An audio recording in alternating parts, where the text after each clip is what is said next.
watching The Highlight Zone with WANE 15 Sports Director Glenn Marini. Local sports coverage you can count on.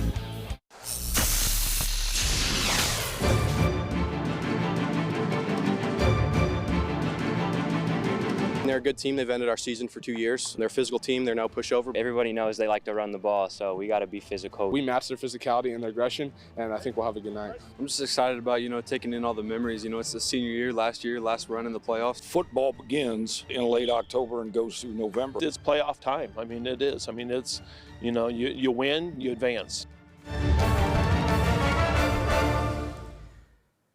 Win and advance. That is the name of the game on the Highlight Zone from now through November. Sectional semifinals night, one of the biggest Fridays of the high school football season. So it's really only fitting that we start with the biggest classification in the state. It's a 6A showdown as we kick things off in Kosciuszko County as Josh Ayan joins us with your Highlight Zone game of the week. Josh. All right, Glenn, Carroll and Warsaw, two programs that know a thing or two about putting some hardware in the trophy case. The Chargers made all the way to Lucas Oil Stadium last year in the 6A championship game, the first for any team for a team from Fort Wayne. Meanwhile, the Tigers winning a share of the NLC title this season under Hall of Fame coach Bart Curtis. Carroll at Warsaw, it's your Highlight Zone game of the week. This is the fourth year in a row these two have met in the playoffs. Carroll, top of the Tigers, 34-17 last fall in the sectional title game, but Warsaw looking to flip the script at Fisher Field. And how's this for a good start? Fletcher Pohl picks off Jimmy Sullivan on the first play from scrimmage, and it sets up this a couple plays later. You're going to see Drew Sullivan call his own number. Sullivan from 23 yards out to put Warsaw on the board. They take the early lead, and they actually take a 10-3 lead to halftime. In the meantime, Doug Dinan and company with no answers for this wishbone attack. In fact, Warsaw going 19 plays, 77 yards, that eats up the entire third quarter, and it's capped off by a Reed Zollinger touchdown. How about some more from Mr. Z's, Reed Zollinger? This time from 25 yards out, Zollinger with 34 carries, a $168.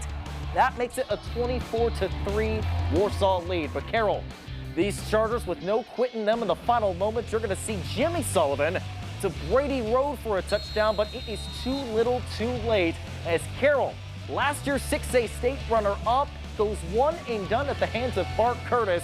Warsaw comes out on top 31-17. It was a great playoff win. We played a great game, top to bottom, offense, defense, everybody. It was a huge win. Great for the fans, great for our whole team. We just established a rhythm by just playing hard every play and knowing what we're doing. Making sure that we're playing for the guy next to you, not for yourself, and just executing, dominating. I'm thinking about this for a whole year now. I last year not had the outpoint result that we wanted, but tonight came out and played a really good team game. Great win because we get to come back and practice with these kids Monday, and that's exciting. That's what we asked for, is one more Monday, and they gave it to us. Carroll ends their season with a 7-3 record, while Warsaw will play Penn next Friday in the sectional championship. Glenn, take it away. Okay, sticking in 6A, but moving to Sectional 3. We got a 5-4 Homestead team hosting a 6-3 Fisher squad. First quarter, the Tigers' Kobe Martin. Man, he is one of the best backs in the state. He gets into the end zone, and the Tigers stake themselves to a 7-zip lead at Dave S. Walters Memorial Stadium. Second quarter action, it's Martin. Ooh. Dude just looks like a college running back, kind of a boy amongst men out there. That's a touchdown from 40 yards out, 15-0, but Homestead would strike back. This is Michael White. This kid has made great strides this season, a bright future. The lefty slinging it to Liam Moore. He gets the touchdown, but Homestead's season would end at the hands of the Fishers Tigers. Your final, 42-14. Other half of that 6A bracket, Northrop hosting Hamilton Southeastern. Bruins 1-8, HSC 7-2, ranked 6th in 6A. They show you why. First quarter, Jalen Alexander with a short touchdown, and it's 7-zip HSE. More from the Royals, it is Azaria Wallace. And this one comes from 20 yards out, and it's 14-zip in the first quarter. Still in the first, you're going to see Jalen Alexander, who we've already seen do it once. You'll see J.A. do it again. It was 28-zip after one, and Northrop's season comes to an end. The final 56-7 at Schooler Stadium. 5A Sectional 12, Snyder ranked second in the state in 5A. Anderson with a record of 2-7 coming in. Indians Opening the game with a 3 and outs, and then on the punt return, it's Snyder's Jamarian Collingboody. Yeah, that's pretty impressive. First touch of the game for Snyder, and it's in for 7 as the Panthers take an early lead. They would pound this Indians team in the first quarter. It's Uriah Buchanan, one of the top backs in the SAC, maybe a Ewell Wilson Award winner. We'll see at the season's end. 14-0 Snyder. Then it's Kevon Russell. He does break the plane. It's a touchdown. It was 35-0 Snyder after one. As Snyder moves on 44-14, they will host Northside next week for a sectional championship. In 4A Sectional 19, one of the premier matchups of the night, East Noble at Leo, and it lived up to the hype. We picked this one up in the third quarter. Leo's Kyler Decker looking for Landon Hepner, and Hepner goes double nickel. 55 yards on this connection, and Leo up 28-14 in the third, but here come the East Noble Knights. You know there's no give up in Luke Amstutz's squad. You're going to see Dylan Krell from 30 yards out. He would find pay dirt, and this was a 35-28 Leo lead heading into the fourth. Leo looking tricky here. Caden Hurst out of the Wildcat, throwing it to Brock. Shot it was 35 all before that play.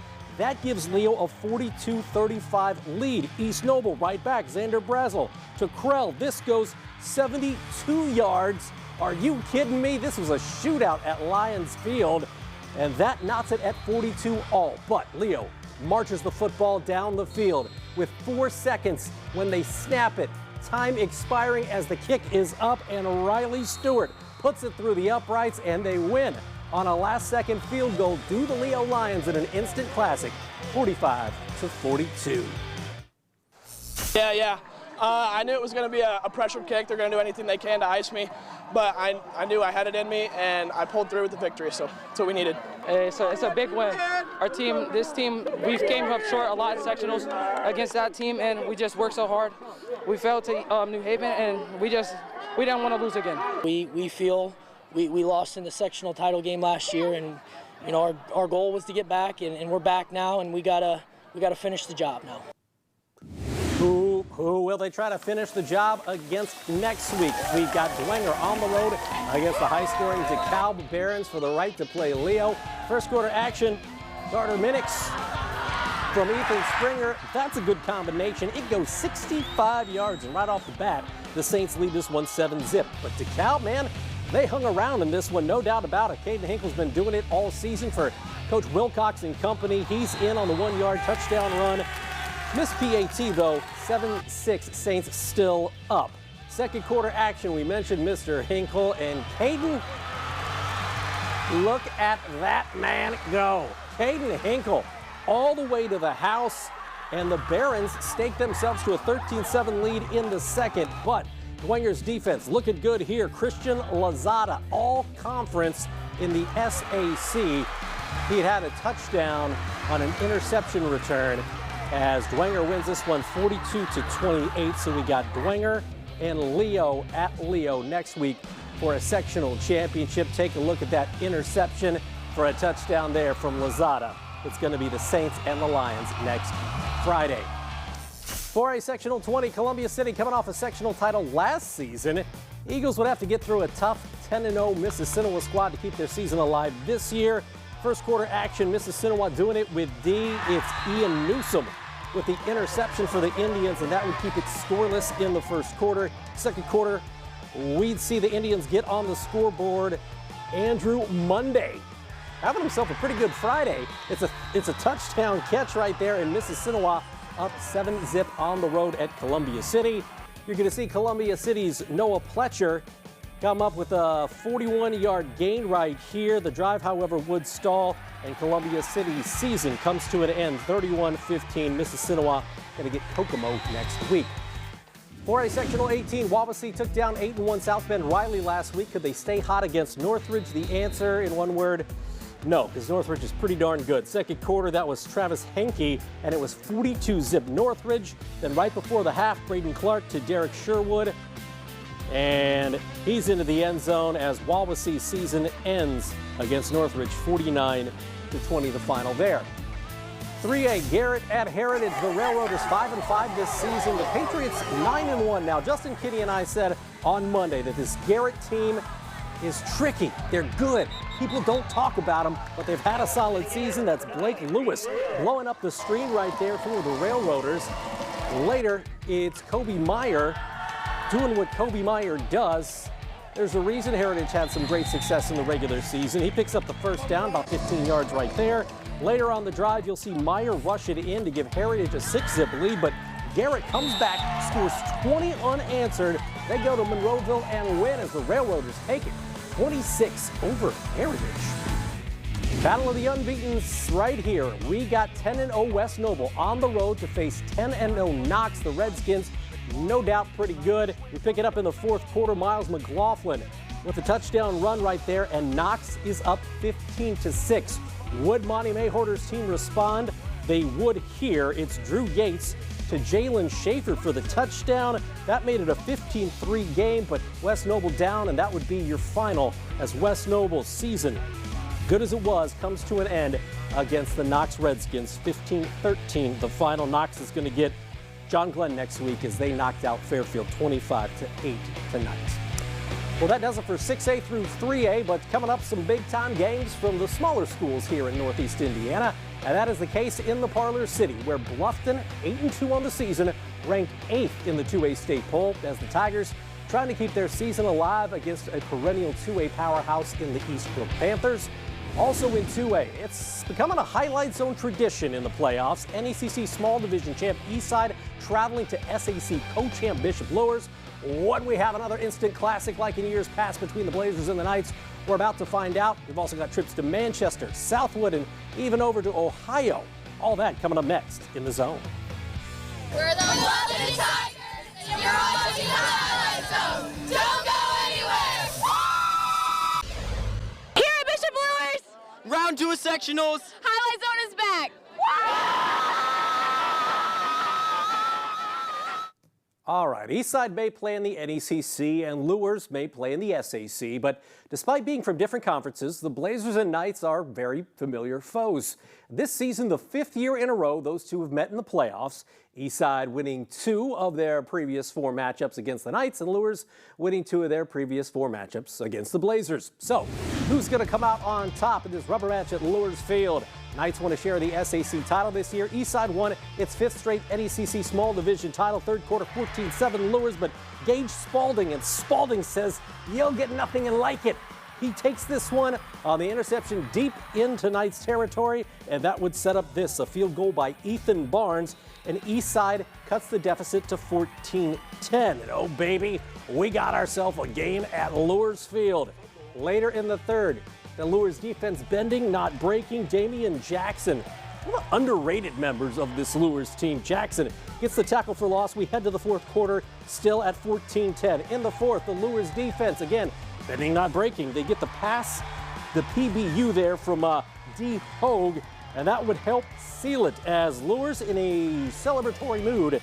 They win this one 14-10. Hey, they gonna fight. They gonna get it done. I love my defense. I love my team. I love everybody. Hey, I ain't gonna lie to you. I got my fault. We had all the momentum in the world. Credit to them. But we preached all off season. State titles are going to be won kind of a championship defensive effort, and I thought our defense played like that tonight. Man, watch out for those fireworks at Lewers. Who are they going to get next Friday for a sectional title? Central Noble taking on Manchester. The Squires looking good here. It's Ben Brown showing off the hands here with a touchdown. Manchester feeling pretty darn good, but Central Noble, they've had a solid season under first-year head coach Zach Baber, and, well, this is part of it.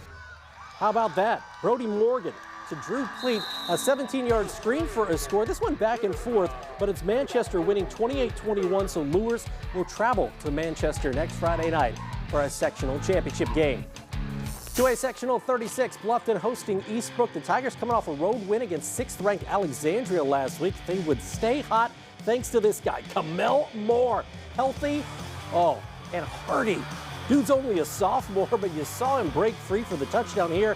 Check out Moore's numbers. 30 carries, 238 yards, and 3 TDs. After that one, it was 14-zip Bluffton. Second quarter action now. Eastbrook's Gage Engel dives in for the touchdown. That would get Eastbrook on the board, but they were down 21-7.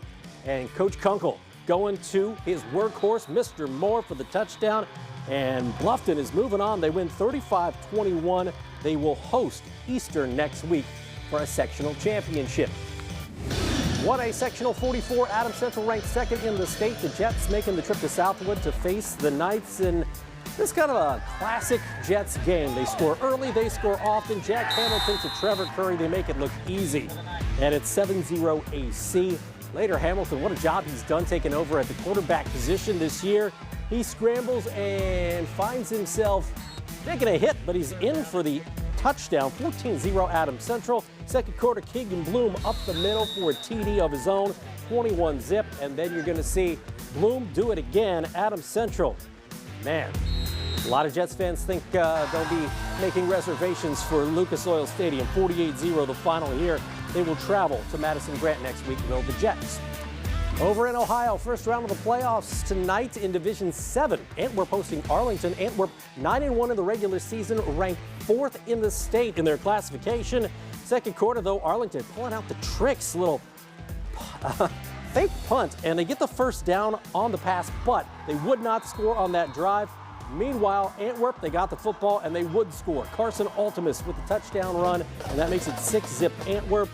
Later in the third quarter, however, Aiden Cavaney with a touchdown run of his own. That ties it up, and Antwerp falls to Arlington. Arlington with the upset victory, 27-20 over the Archers. Stay tuned. Your Gem of the Night is up next. The highlight zone will be back after this.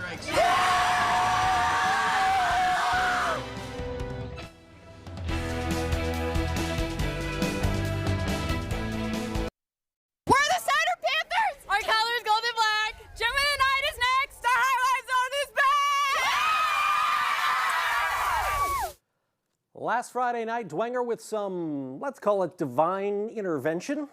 Ethan Springer with the heave, Caleb Lehrman with the catch. As the first half expired, it took home the Highlight Zone's highest honor. Now, as for this week, here is your Gem of the Night, as always brought to you by our friends at Peter Franklin Jewelers. This week's gem goes to, the special teams out at Leo. Riley Stewart, as time expires, booting the game-winning field goal. Now, if you remember the game in the regular season against New Haven, Leo lost by 1, missed a PAT in overtime, but redemption for the Leo Lions is oh so sweet when it comes to that special teams unit, as Riley Stewart coming through when it counts, the game-winning field goal to knock off East Noble and bring home your Gem of the Night.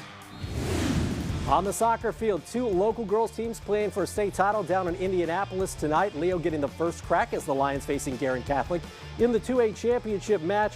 First half action, no score. That's because Sam Crystal can play a little bit of goalie. She gets the save right there. She had 5 of those on the match. It was 0-0. 36th minute, though, Guerin's Gabby Deer finds the back of the net. That was the only goal of the match, as Leo is the 2A state runner-up for the second year in a row. They fall 1-0. In the nightcap, 1A state title game. This is a rematch of last year as Canterbury fell to Park Tudor 3-zip in that one.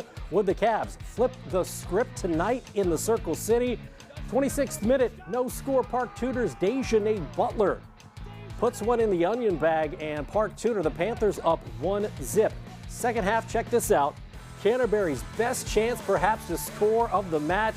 And it is a beautiful save by Park Tudor. Take another look at it. Now, the good news is Canterbury's Stella Vanderwater was named the 2A Girls Soccer Mental Attitude Award winner. The unfortunate thing for Cavaliers fans is they fall to Park Tudor by a final of 1-zip. Canterbury ending the season 12-9. Finally, how about some hockey? Comets' first game against the rival Toledo Walleye this season. First period, they get going right. It's Cam Wright with the goal, and it's 1-zip Comets. Later in the first, now 2-1 Toledo. You're going to see Matt Wedman with his second goal of the season. That would knot it at 2-all, but after that, it was all Toledo as the Comets fall 9-2 to the Walleye Comets at home against Wheeling tomorrow at 7:30. Check us out next Friday night here on the Highlight Zone. We'll be talking sectional finals, but for now, I'm Glenn and Josh. We are going to see you next Friday night when we're crowning champs.